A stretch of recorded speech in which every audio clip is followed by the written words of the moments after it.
Brittany Zimmermann was more than just a name in the headlines. She was a daughter, a fiancée, a friend, a student, someone with dreams, someone with a future so bright that it was almost impossible to imagine it could be taken away in an instant. Born and raised in the small town of Marshfield, Wisconsin, Brittany grew up in a loving home, surrounded by family and friends who adored her. She was the kind of person who radiated warmth, someone who could make you feel like you mattered just by the way she listened. She had a quiet confidence, a kindness that wasn't forced but simply a part of who she was. From an early age, Brittany had a deep love for science. She wasn't just good at it, she excelled. The way she saw it, science was a way to make sense of the world, a way to contribute something meaningful.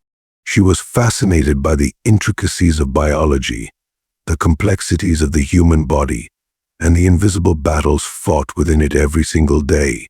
That passion led her to the University of Wisconsin-Madison, where she enrolled as a medical microbiology and immunology major.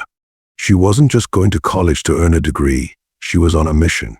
Brittany had big plans, dreams of working for the Centers for Disease Control, of dedicating her life to researching infectious diseases, of making a difference in the world in a way that most of us can only hope to. But Brittany wasn't just defined by her academic ambitions.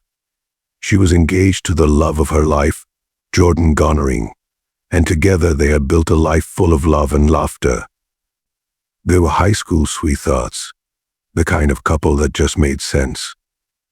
Jordan was her rock, her best friend, the person she planned to spend the rest of her life with. They were in the middle of planning their wedding, dreaming about their future together, a future that, tragically, they would never get to live out. Beyond her studies and her relationship, Brittany was deeply involved in her community.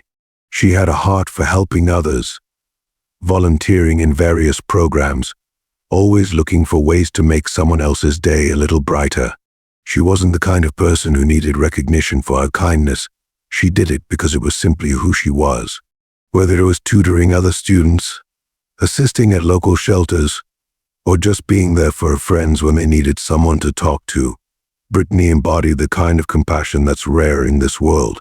Despite her busy schedule, Brittany still made time for the little things that brought her joy. She loved reading, getting lost in books that took her to different worlds. She had a deep appreciation for music, often listening to her favorite bands while studying late into the night. She had a goofy side too, a sense of humor that could light up any room. Her laugh was infectious, the kind of laugh that made you laugh along even if you didn't know what was funny. Brittany was also fiercely independent. Moving away from home to attend college in Madison was a big step, but she embraced it fully.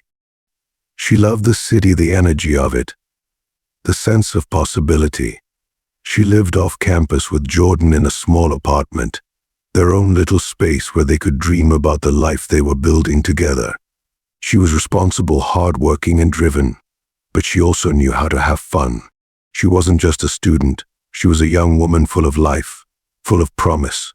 And then one ordinary afternoon, everything changed. It was April 2nd, 2008, just another day in the life of a busy college student.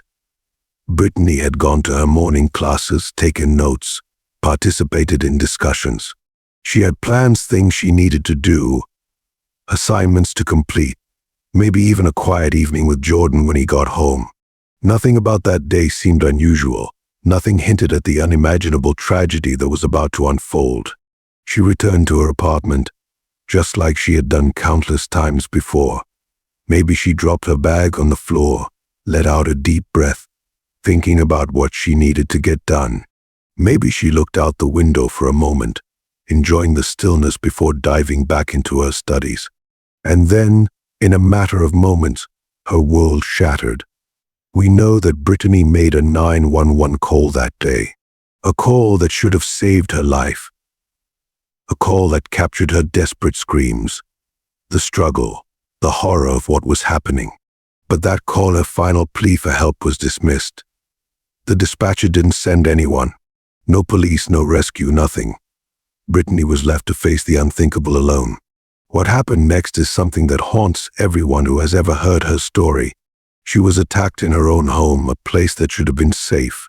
She was beaten, stabbed, strangled.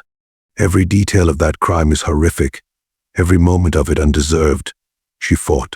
She tried to survive, but in the end she didn't stand a chance. Jordan found her when he got home. Imagine that for a moment, coming home to the person you love more than anything, only to find them lifeless, the echoes of their last moments lingering in the air. The sheer devastation of that moment is impossible to put into words. In an instant, everything they had planned, everything they had dreamed of, was gone. Brittany Zimmermann should have had decades ahead of her. She should have graduated, gone on to fulfill her dream of working in disease research. She should have walked down the aisle to marry Jordan, started a family, built a life full of love and happiness. But instead, her life was stolen in the most brutal way imaginable. Her story is one of loss, of injustice, but also of remembrance. Because Brittany was more than a victim. She was a person, a daughter, a friend, a fiancée, a woman who deserved so much more than what happened to her. And though she is gone, her memory lives on in the hearts of those who loved her, in the fight for justice that followed, and in the impact she left on everyone who had the privilege of knowing her. She was Brittany Zimmermann, and she mattered. April 2nd, 2008.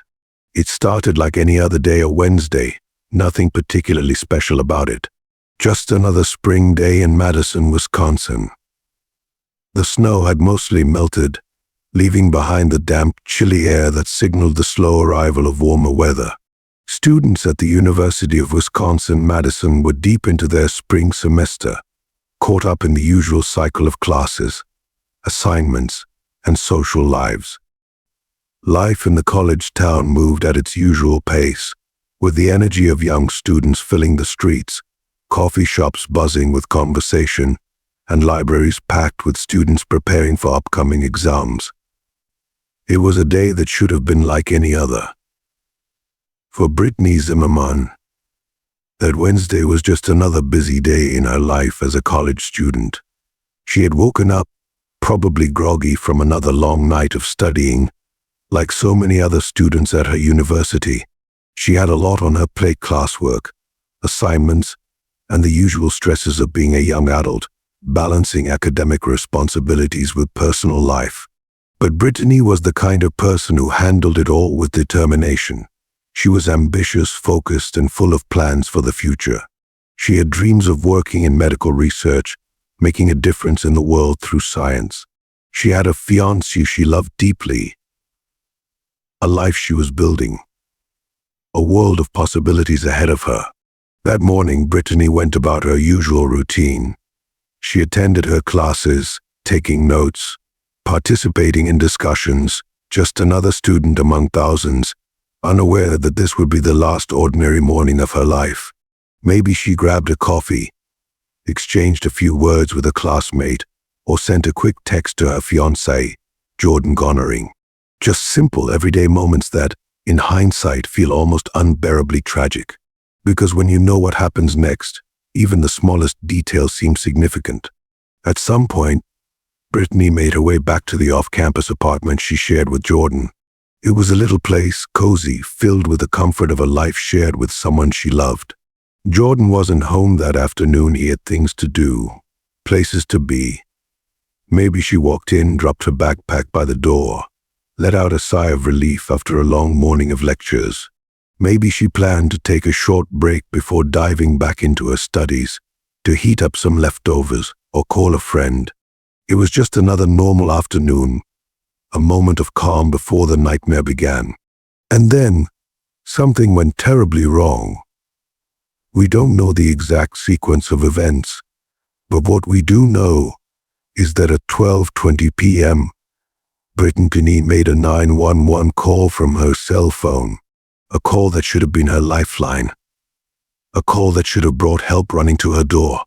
But that call, her last desperate attempt to save her own life, was mishandled. On the other end of the line, the dispatcher failed to respond appropriately. There were sounds of struggle, of distress, but no officers were sent, no one came. The call was dismissed, and Brittany was left to fight for her life alone. What happened in the minutes that followed is something almost too horrific to imagine. A violent struggle, a brutal attack. A young woman trapped in the one place that should have been safe, her own home, facing a predator who had no mercy. She was beaten, stabbed, strangled. The sheer brutality of it is gut-wrenching. The thought of what she must have endured in those final moments, the fear, the pain, it's almost too much to comprehend. The clock kept ticking. The world outside kept moving.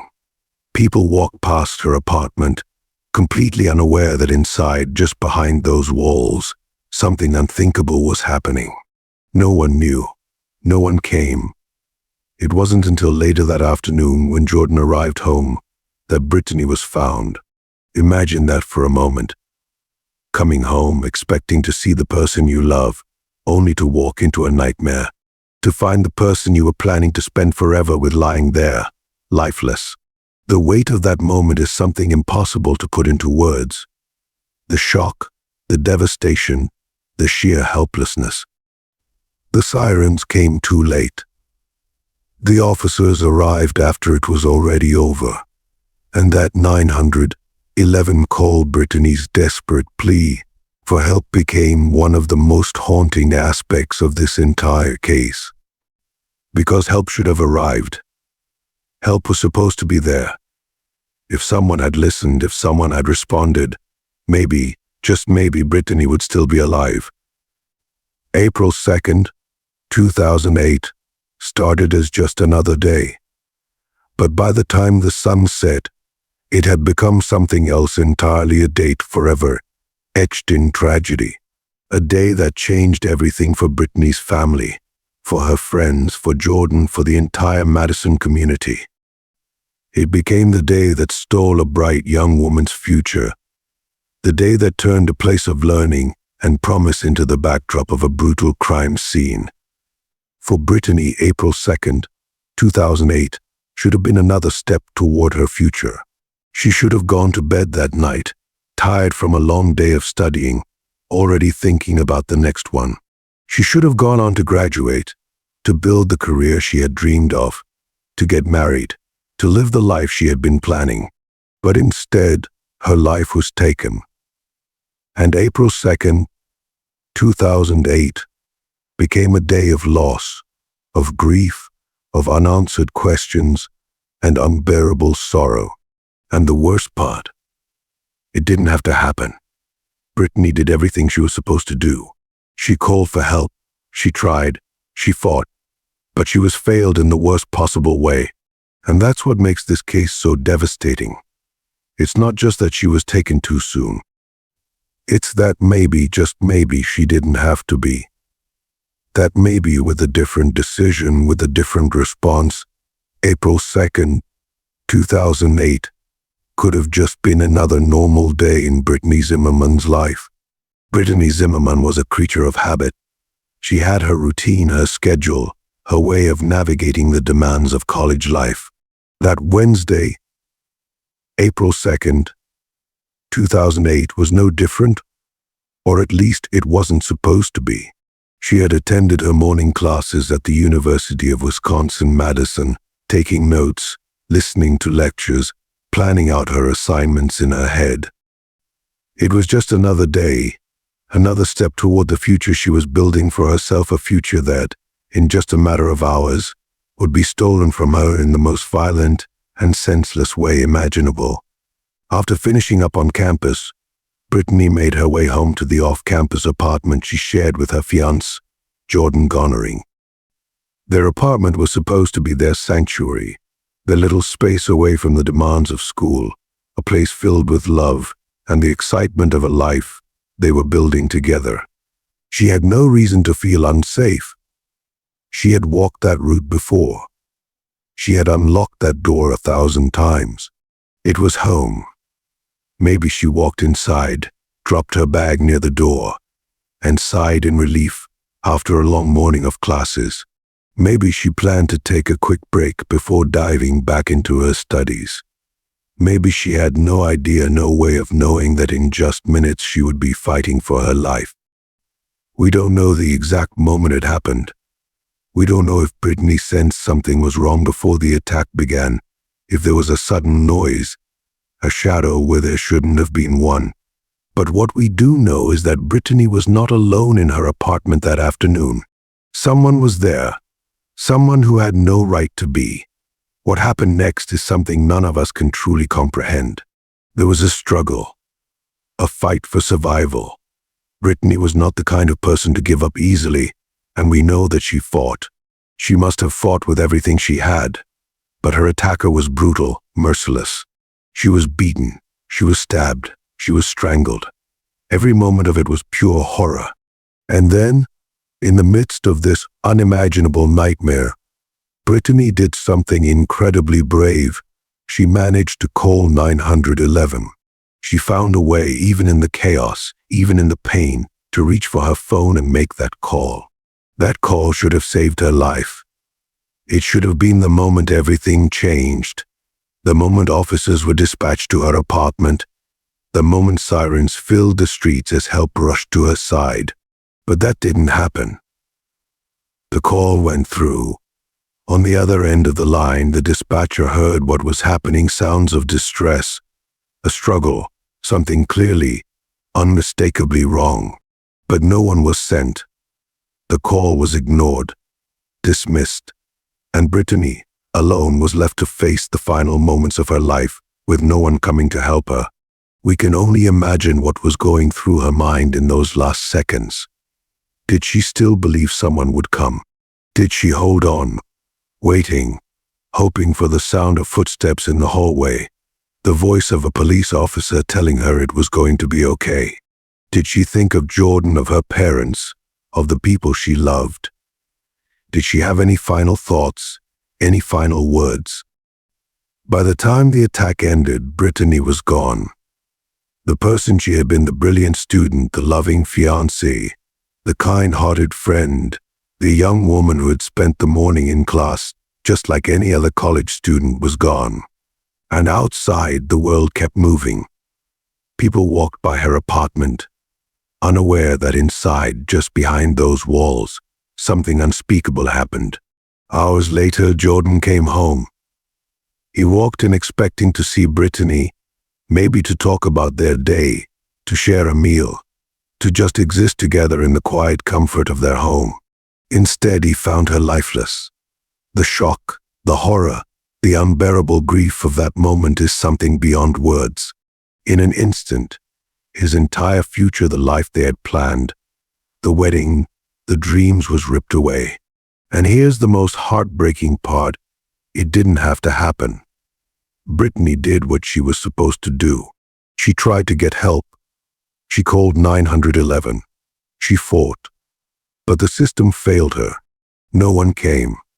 No one saved her.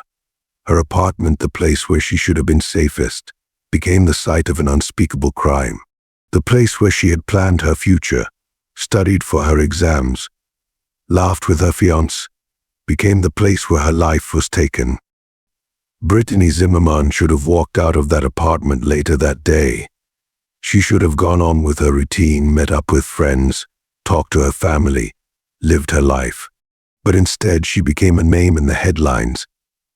Another tragic story of a young life taken too soon.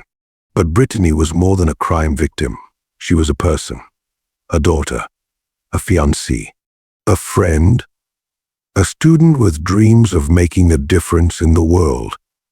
And on April 2nd, 2008, in her own home, in a place that should have been safe, all of that was stolen from her. And the question that will always haunt us is this: what if someone had listened? What if someone had come? Would Brittany still be here? Imagine the sheer terror of that moment. Imagine the fear, the desperation. Brittany Zimmermann was in her own apartment, a place that was supposed to be safe, a place she shared with her fiancé, filled with books, memories, plans for the future. And suddenly, everything changed. In an instant, Her home was no longer a sanctuary, it became a battleground. Someone was there. Someone who had no right to be. Someone who wasn't there to talk, to steal, or to simply scare her. Someone who was there to kill. We don't know exactly how it started. Was the door left unlocked? Was it a forced entry? Did she hear a noise before she saw him? Did she have a split second to react before he was on her? What we do know is that Brittany fought. She wasn't someone who would just surrender. She tried to escape, to defend herself. And in the middle of that struggle, in the middle of that horror, she did the one thing that should have saved her life. She called 911. That moment, her dialing those 3 numbers was the difference between life and death. And in a just world, it should have been the moment everything turned around. It should have been the moment sirens blared in the distance, tires screeched on pavement, officers burst through her door. It should have been the moment she was saved, but that didn't happen. Brittany somehow managed to get to her phone.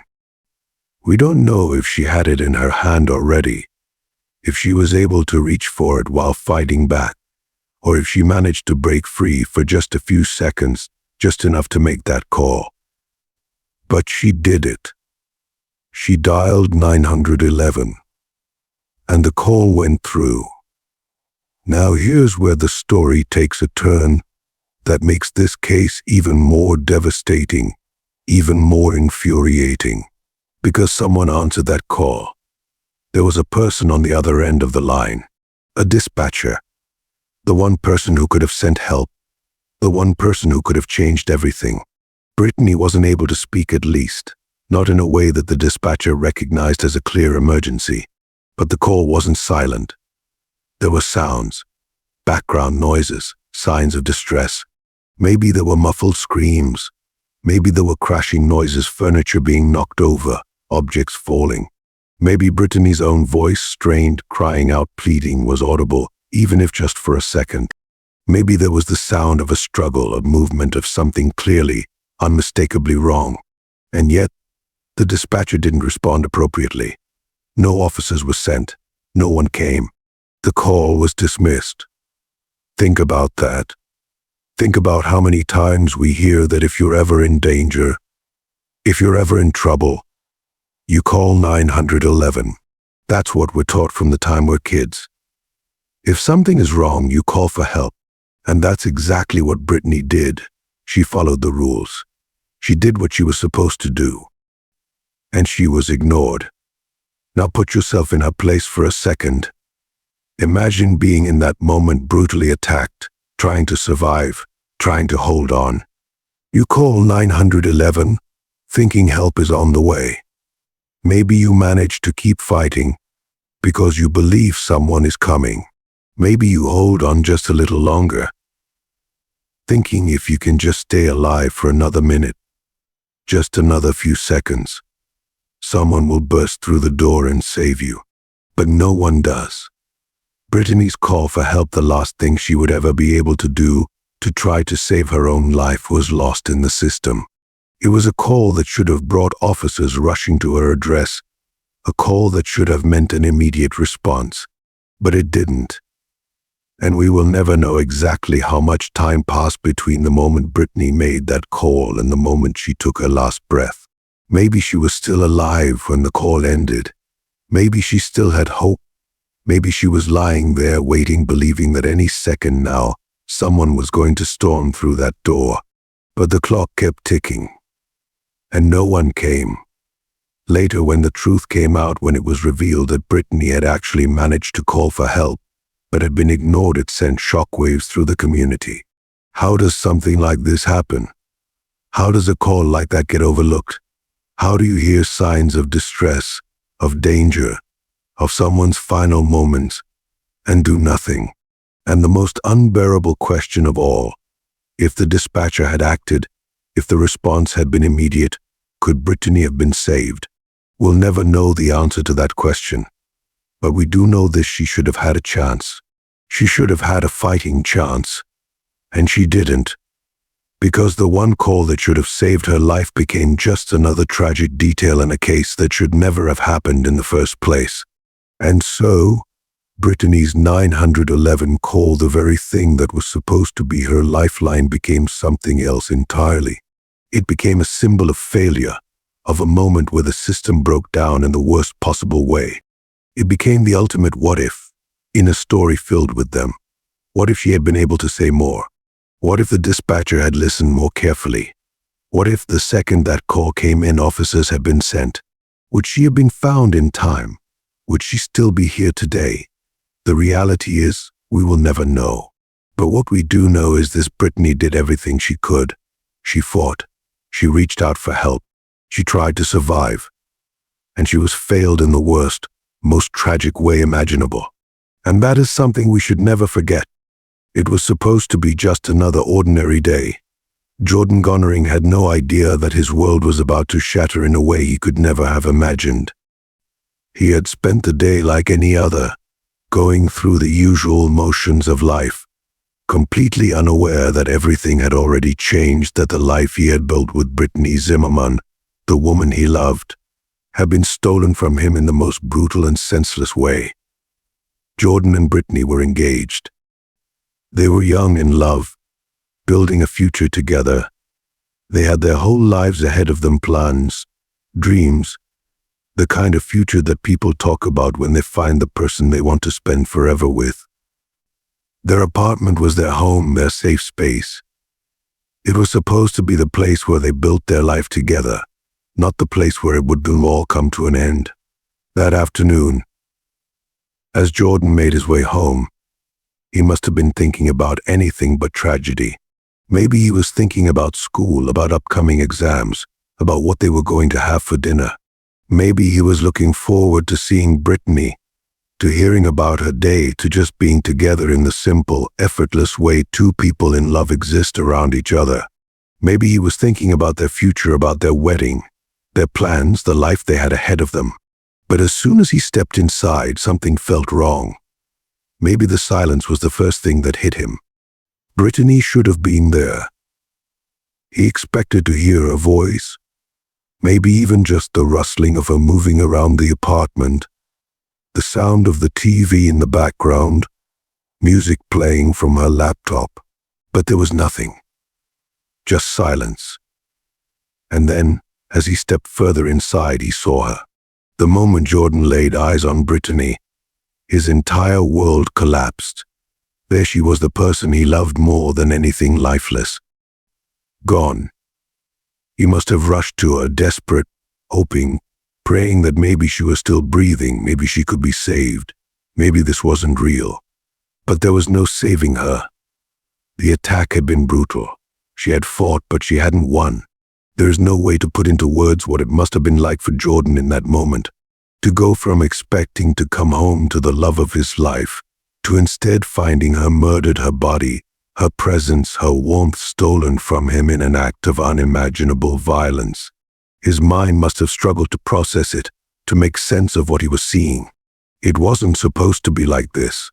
Brittany was supposed to be alive, supposed to be smiling, supposed to be there. Panic must have set in. His heart must have pounded in his chest as the weight of the situation crashed down on him like a tidal wave. Maybe he screamed her name, shook her, begged her to wake up. Maybe he dropped to his knees, unable to comprehend what had just happened. And then, the realization he had to call for help. He had to do something. The call to 911 this time was different from the one Brittany had made earlier. This time there was no mistaking it, no chance for miscommunication, no room for error. The dispatcher could hear the pain, the desperation in Jordan's voice. Help was finally sent, but it was too late. First responders arrived to find a scene of horror, a crime so brutal it would shake the entire community. The apartment, once filled with love and laughter, was now a crime scene. And Jordan, poor, shattered Jordan, was left to stand there, lost in a nightmare he couldn't wake up from. The police began their investigation, taking in the details, the evidence, the sheer brutality of what had happened. But none of it would bring Brittany back. None of it would undo what had already been done. For Jordan, the days that followed must have felt like a blur, one moment stretching endlessly into the next. The love of his life was gone, and nothing could bring her back. The future they had planned was ripped away, leaving only memories and the aching question that would haunt him forever. What if? What if he had come home earlier? What if he had been there? What if help had come when Brittany needed it most? Would she still be alive? The weight of those questions is unbearable. The reality of what he lost is even worse. Brittany Zimmermann should still be here. She should have been able to grow old with the man she loved, to walk down the aisle, to build a life that wasn't stolen from her. And Jordan Gonering should have never had to walk into that apartment and find the person he loved most in the world taken from him in such a cruel, senseless way. The discovery of Brittany's body wasn't just the end of her life, it was the end of everything Jordan had known. And from that moment forward, nothing would ever be the same again. Brittany Zimmermann was only 21 years old, a bright, kind, and driven young woman with her entire life ahead of her. She was studying medical microbiology and immunology at the University of Wisconsin-Madison, working toward a future where she could make a difference in the world. She had a fiancé who adored her, family and friends who loved her, and dreams that stretched far beyond the walls of her small off-campus apartment. But none of that mattered to the person who took her life. None of it was enough to stop the brutality that unfolded inside that apartment on April 2nd, 2008. What happened to Brittany was not just a murder.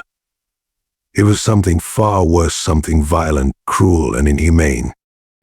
It was a crime that stripped away everything she was, everything she could have been, and left behind only a devastating loss that would haunt those who loved her forever. Brittany wasn't just killed, she was tortured. She fought, she resisted, she did everything she could to survive. But her attacker had no mercy. The details of what happened in those final moments are difficult to hear, but they matter. Because Brittany wasn't just another victim. She wasn't just a statistic. She was a human being whose life was ripped away in the most horrific way imaginable. She was beaten. That means someone took their hands, their fists, their strength, and used it against her in a way that no human being should ever experience. This wasn't a quick act of violence. This was something prolonged, something brutal, something that left her bruised, broken, and in unimaginable pain. Every hit, every impact was another piece of her being taken away, another moment where she fought to stay alive. She was strangled. Think about what that means. It means that at some point during the attack, the killer wrapped their hands around her neck and squeezed the life out of her. It means she struggled to breathe, her body fighting against the crushing force that was suffocating her. It means she felt herself slipping away, her lungs burning, her heart pounding, her body desperate for oxygen. Strangulation is personal. It takes time. It requires effort. It isn't something that happens in an instant, it's something the killer had to commit to. It's something they had to watch as it happened. It's something that shows just how much rage, how much cruelty existed in that moment. And then, as if that wasn't enough, she was stabbed. Multiple times. Over and over again. This was not an accident. This was not one single fatal wound. This was an act of pure violence. Each stab wound was deliberate. Another painful blow to a body that had already endured so much. Stabbing is an act of rage. It's personal. It's up close. It's a direct attack. And Brittany suffered through it. She must have been terrified. She must have fought with everything she had. But in the end, her body couldn't withstand the brutality. The pain, the suffering, it was too much. Her life was stolen, and the killer walked away, leaving behind nothing but devastation. And here's the part that makes it even more horrifying. Brittany had called for help. She had dialed 911. She had done everything she could to save herself, but no one came. No one was there to stop what happened. And so she died alone, in fear, in pain, in a way that no one should ever have to experience. The cause of death wasn't just one thing. It wasn't just a single blow or a fatal wound. It was a combination of suffering, a mix of beating, strangulation, and multiple stab wounds. It was an act of pure cruelty. Brittany Zimmermann didn't just lose her life. It was ripped away from her in the most violent way possible. And the worst part, it never should have happened. She should still be here today. She should have been saved. She should have been given the chance to live the life she was meant to live. But instead, she became another name in a long list of victims. Another woman taken too soon. Another tragedy that never should have happened. And the world will never know just how much was lost the day Brittany Zimmermann was murdered. David Carl was a name that entered the investigation early. He wasn't some mysterious figure lurking in the shadows. He wasn't an unknown predator hiding in the darkness. No, David Carl was someone who had been around. Someone familiar. Someone people in the area had seen before. And that's what made him an early suspect in Brittany Zimmermann's murder. Carl was a man with a history. He was no stranger to law enforcement. In fact, his record spoke for itself: run-ins with the police, issues with substance abuse, a life that had led him down a path of crime and instability. He was often seen panhandling near Brittany's apartment, wandering the neighborhood, looking for opportunities to get by however he could. To many, he was just another face in the background, a man living on the fringes of society. But after Brittany's murder, his name quickly surfaced as someone who might know more than he was letting on. Investigators started piecing together the timeline. On the day of Brittany's murder, Carl had been in the area. He had even admitted to being near her apartment complex. That alone didn't make him guilty, but it raised questions. People remembered seeing him that day, acting strangely, behaving in a way that made some uneasy. And then there were the inconsistencies. The little details in his statements that didn't quite add up. He claimed he wasn't involved, that he had nothing to do with what happened to Brittany. But something about his story felt off. Then came the rumors. People started talking. Some said he had made disturbing comments, things that suggested he knew more than he should have.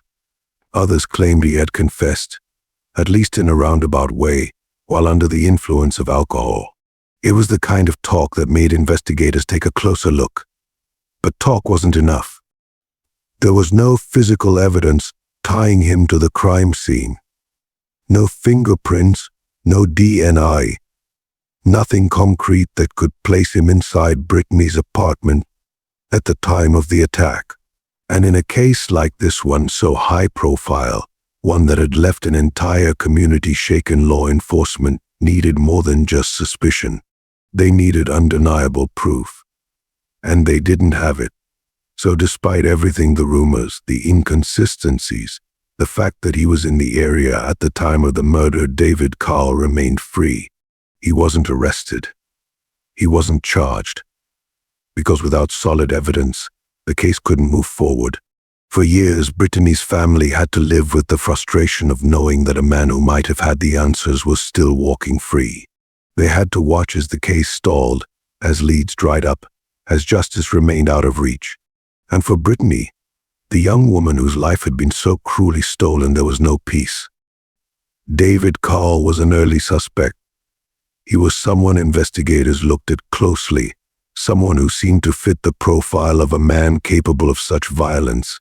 But without evidence, without that one undeniable link between him and the crime, he remained just that, a suspect. And Brittany's murder remained unsolved. For 10 long years, Brittany Zimmermann's murder remained unsolved. 10 years of pain, unanswered questions, and a family that refused to give up. 10 years where a killer walked free, while those who loved Brittany were left with nothing but grief and the unbearable weight of uncertainty. But in 2018, everything changed. It was a breakthrough that should have come sooner. A breakthrough that should have happened back in 2008. But for reasons that still haunt this case, it took a decade before science finally caught up with justice. And when it did, the name that had been circling the investigation from the very beginning came back into focus: David Carl. DNA evidence is undeniable. It is the one thing that cannot lie, cannot be twisted or manipulated. DNA tells the truth, even when people don't. And in 2018, the truth finally emerged. For years there had been speculation about Carl's involvement. People who knew him had whispered about things he had said, the way he had acted after Brittany's murder. He had been seen near the crime scene. He had a history of violence, but none of that had been enough to make an arrest. The justice system demands hard proof. It demands evidence that can stand up in court, something beyond suspicion, beyond rumors, beyond gut feelings. That proof came in the form of a forensic analysis that should have happened much earlier. When authorities went back to the evidence from Brittany's apartment, the evidence that had been sitting there all along, waiting to be examined with the full power of modern forensic science, there it was. Carl's DNA. Right there at the crime scene. Think about what that means. It means that for 10 years the answers were sitting right there, waiting to be found. It means that Brittany's parents had spent a decade waking up every day, wondering if they would ever know who took their daughter from them while the truth was already locked away in a lab, waiting to be uncovered. It means that a man who could have been held accountable years ago had been allowed to walk free, to live his life, while Brittany never got the chance to finish hers. Carl had spent years denying any involvement. He had claimed he had nothing to do with it, that he was just in the area, that it was all a coincidence. But DNA does not lie. DNA does not forget. And now there was no escaping it. His presence at the crime scene was no longer just a theory. It was fact. For Brittany's family, the news must have come with a mix of emotions. Relief, because finally, after all this time, there was an answer. Anger, because it had taken so long. Pain, because no amount of justice could bring their daughter back. But most of all, there must have been a sense of determination, a need to make sure that this time, the system did not fail Brittany the way it had before. The discovery of Carl's DNA should have been the final piece of the puzzle. It should have been the moment that everything fell into place, that charges were filed, that Brittany's family finally saw justice. But in true form to how this case had been handled from the start, things did not move as quickly as they should have. Even with the DNA evidence, even with everything pointing in his direction, Carl was not immediately arrested. Bureaucracy, delays, the slow-moving wheels of the justice system, whatever the reasons, justice was once again kept just out of reach. But the truth was now undeniable. The suspect who had been looked at all those years ago was no longer just a suspect. He was connected to the crime scene in a way that could not be ignored. And even though it had taken far too long, Brittany's story was no longer one of unanswered questions. The world now knew what her family had suspected all along. David Carl had been there, and now there was proof. For 14 years, Brittany Zimmermann's family had waited. 14 years of waking up every day knowing their daughter was gone, but not knowing if the man responsible would ever face the consequences. 14 years of pain, frustration, and endless questions. But in 2022, something finally changed. After years of denial, years of avoiding accountability, David Carl finally admitted the truth he confessed. It's hard to imagine what that moment must have felt like for Brittany's family. They had lived through more than a decade of uncertainty, of legal roadblocks, of setbacks that made it seem like justice might never come.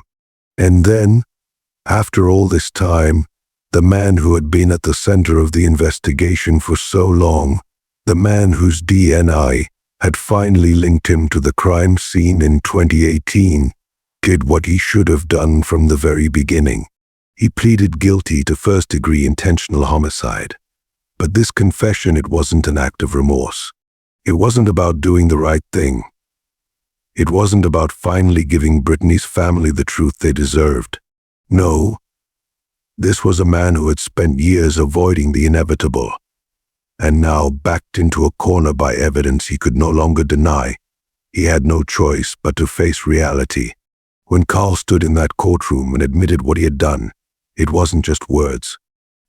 It was an acknowledgement of a brutal, senseless act of violence that had robbed the world of a young woman with so much life left to live.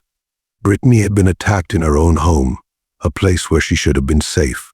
She had fought for her life, she had called for help, but no one came in time. And now, after all these years, the man responsible was finally saying out loud what the evidence had already proven. Imagine sitting in that courtroom, hearing the man who killed your daughter, your sister, your friend, finally say the words, "I did it." It doesn't bring her back. It doesn't erase the years of suffering, but it does something important. It confirms what her loved ones had known all along. It ensures that Brittany's name is not just another cold case, not just another unsolved tragedy. It means that the man who took her life would finally be held accountable. Carl's guilty plea to first-degree intentional homicide was not a moment of redemption. It was not a sign of regret. It was the inevitable conclusion of a case that had gone on for far too long.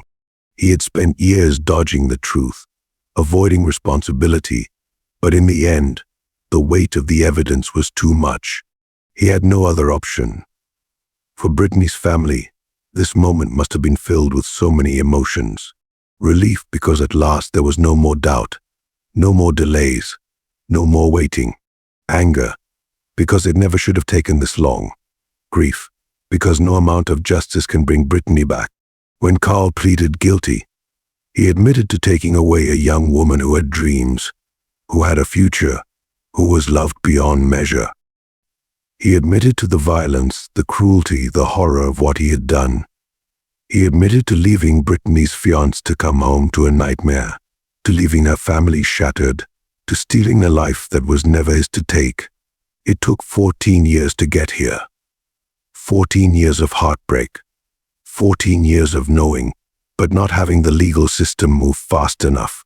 And then, in 2022, with nowhere left to run, David Carl finally confessed. And Brittany Zimmermann's name was no longer just a question mark in the files of an unsolved case. She was no longer just a victim whose story had been left incomplete. She was a young woman whose life had been stolen, but whose voice had finally been heard. And this time there was no escaping the truth. When the courtroom doors finally closed on David Carl, the long-awaited moment of justice had come. After more than a decade of legal battles, twists, and delays, the man responsible for taking Brittany Zimmermann's life had confessed to his crime. But the final chapter of this tragic story wouldn't be written with just a guilty plea. It would be sealed with a sentence, one that would determine how much time Carl would spend behind bars, and whether or not he would ever be allowed to walk free again. David Carl's sentencing in 2022 was an intensely emotional moment for everyone involved, especially for Brittany's family. They had already endured the pain of her loss, the years of uncertainty, and the burden of waiting for the justice that seemed so distant. Now they were confronted with the legal system's ultimate decision. How much time should Carl serve for the brutal murder of a young woman who had so much to give the world? Carl was sentenced to life in prison for the first-degree intentional homicide of Brittany Zimmermann. That phrase, life in prison, sounds final, doesn't it?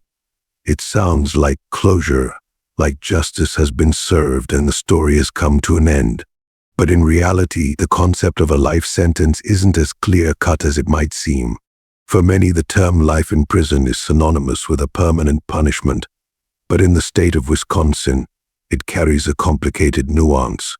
While Carl was given a life sentence, the court also decided that he could be eligible for extended supervision after serving 20 years in prison. This means that after 2 decades behind bars, Carl could theoretically be released, though it would depend on his behavior, his rehabilitation, and the judgment of the parole board. It's a sentence that gives hope for eventual release, but it's also a sentence that leaves Brittany's family with lingering questions and a deep sense of unease. Brittany's family, who had already lived through years of pain and uncertainty, were left grappling with the idea that after just 20 years, Carl could potentially be freed. Could someone who had taken a life so brutally, who had acted with such violence and cruelty, really be trusted to re-enter society after only 2 decades in prison? For them, it seemed unimaginable. They were left with a sense of injustice that lingered in the air. How could the life of someone so vibrant, so full of promise, be repaid with only a finite number of years?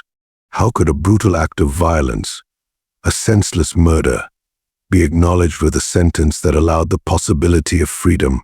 Brittany's life was stolen, taken in an instant by a man who showed no mercy. And yet, after just 20 years, Carl could potentially walk free, leaving behind a wake of grief, loss, and unanswered questions. For Brittany's loved ones, it wasn't just about the years Carl would serve. It was about the fact that Brittany would never get those years back. She would never be able to go on to complete her education, marry her fiancés, start a family, or live the life she had dreamed of. Her future was taken in a brutal act of violence, and yet the man who took it from her would have the possibility of seeing another day outside of a prison cell.